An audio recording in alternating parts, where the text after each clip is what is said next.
4 years on from his last visit to the Korean peninsula, at which he expressed his hope for reunification, Pope Francis is about to get another invitation, but this time from the north.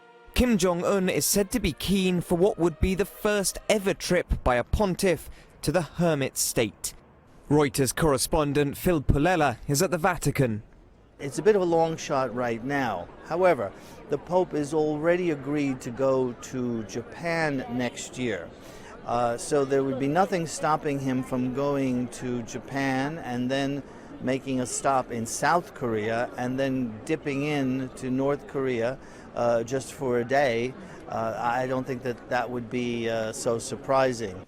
North Korea has no formal diplomatic ties with the Vatican, but the invitation will be delivered by the South Korean President, Moon Jae-in, when he visits the Pope next week.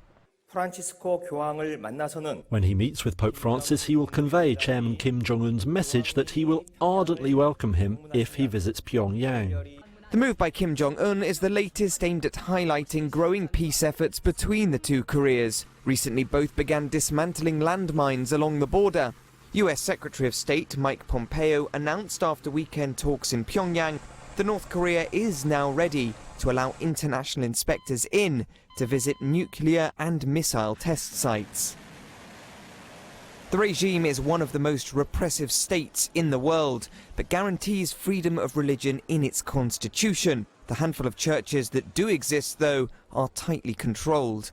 A Mass for Peace on the Korean peninsula is being held at the Vatican next week, but the Vatican hasn't confirmed if the invitation to Pyongyang will be accepted.